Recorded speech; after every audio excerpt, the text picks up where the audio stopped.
Hi guys, we're back. This is the day 2 of the Sigma Summit. And for the very first time, we're having all 3 verticals under one roof. We have the AI Business Summit, which is for the blockchain. And we have the iGaming Summit here. And also we have the Affiliate Grand Slam. And we have to my right, we have Isabella Banda. She is the CEO of the Writers Group, and she's going to tell us a little bit about her company. Hi, Isabella. Hi, thank you so much for having us here today. Honestly, the energy around is just incredible, and it's so nice to be able to come back and network again after so long. It's a pleasure to have you. It's a pleasure to also have people around for the very first time after the pandemic to have a face-to-face human meeting compared to all the Zoom meeting and online meetings that we've all been having. So can you tell us a little bit about your company? What was the inspiration behind it? How did you start the company? Can you just tell us a little bit? Of course. So a little bit of background about how we got started. So I originally come from Australia, as you can tell, and I worked in quite a number of different sectors. So a very heavy tech sales background, working for places like DocuSign, and then I moved over to the UK and I worked quite heavily with a lot of global fashion magazines. That's where I actually got my first taste for social media marketing and that kind of world. And then making my way to Malta, that's where I actually got into gaming, and the first job I had was with Leo Vegas. So that's where I initially started getting into content, and yeah, basically once getting into that industry, I really saw that there was a gap in the market for high quality content that converts and that actually speaks to their audience in a way that it listens and understands, and it doesn't shout at their audience. So that's kind of how it all started. Okay, so when did you officially kick off? When did you start the company? So we started in 2019. Okay. I was actually in Greece when I set up my first project. My first project was actually for a Norwegian affiliate company, and we were requested to do over 3.5 million words in about 4 months, which was a big task for, one of your first projects, but we actually really had a great experience, and it really shaped our understanding on what foundation is needed for this type of work. So it was definitely a great one to start off with. Congrats, I would say that was a good start to a business. Now I was going to ask you, so you said you worked for an affiliate. Did you also, did you decide to now focus on gaming? Do you provide content for gaming industry? Do you provide content for blockchain, fintech? So we actually focus on a number of different industries. iGaming and affiliates are our, main kind of area. However, we have writers. We have a pool of over 35 plus writers, and they are all scattered across the world, and they are all very niche specific to different industries. So we have everything from cryptocurrency, fintech, we've got health and wellness, we've got fashion and lifestyle, e-commerce. So the list is never ending. However, we started off and are more primarily focused on the iGaming and affiliates. So you are actually in the right place where you have everything under one roof. You have the blockchain industry, you have the gaming industry, as well as the affiliate industry. So I was going to ask you, Isabella, so since we had the pandemic last year, I don't know if it's a thing of the past now, but since the pandemic started last year, there has been sort of a shift to online sales, online marketing. Everything has pretty much gone online. So has that kind of changed your business? Did you see a shift in your business?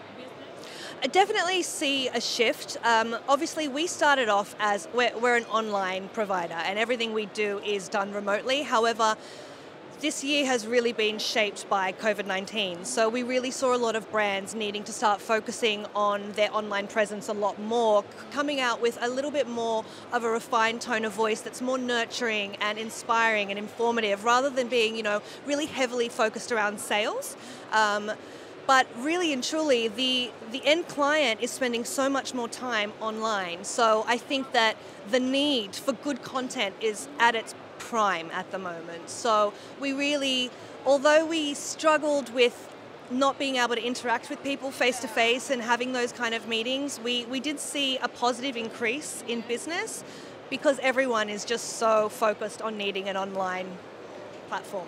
Isabella, I wanted to ask you, what service do you offer in the writers group?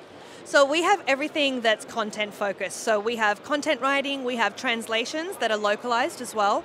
We have SEO, including link building, and then we have social media marketing and management. Okay, so as an content marketing and SEO specialist, would you please explain the importance of these two fields in growth of online business? Of course. So SEO, as we know, it's so crucial for any business's growth. It is just becoming more and more important. People are becoming impatient and they tend to go onto Google and click the first couple of links that they come across. And that's why it's so important to have high quality content and SEO that really helps you rank, because people aren't going to sit there and scroll for ages trying to find which company is actually the best. They're just going to take what comes at first value and go with it. So content management really, not management, content marketing is really everything in this day and age.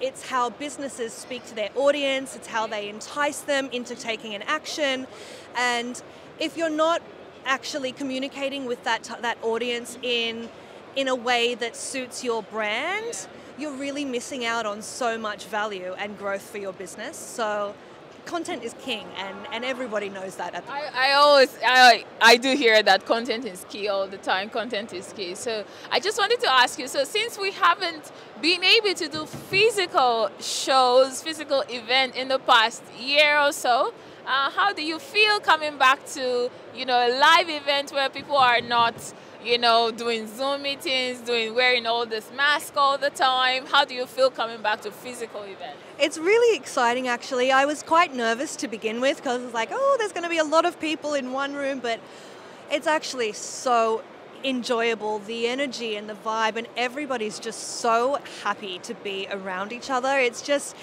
actually probably, the energy is better than any show that I've actually been to.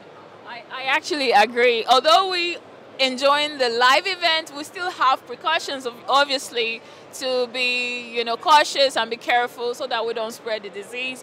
However, it's really great to be back, and it's really nice to have you. But I just wanted to ask you one last thing. I do follow you on social media. Okay. And I see the lovely things you post, so I really, really love them. Oh, thank you. I really, really appreciate it. We try our best to create content that really grabs attention. Isabella, just one last question. I know that you are a partner to Sigma, so how has that journey been and how is it going? It's really great. Honestly, we were chosen as Sigma's official content provider, and it's been such an incredible experience working with the team so closely. And we're really, really grateful because honestly, if you can impress the main man, Iman, then you're doing something right. And we're just so grateful to be able to be supported and work so closely with everyone. It's just been a great experience. That's it from us now. Thank you, Isabella, for coming to join us. Thank you for having us. I really appreciate it. And we'll see you in the next one. So stay safe and talk to you soon.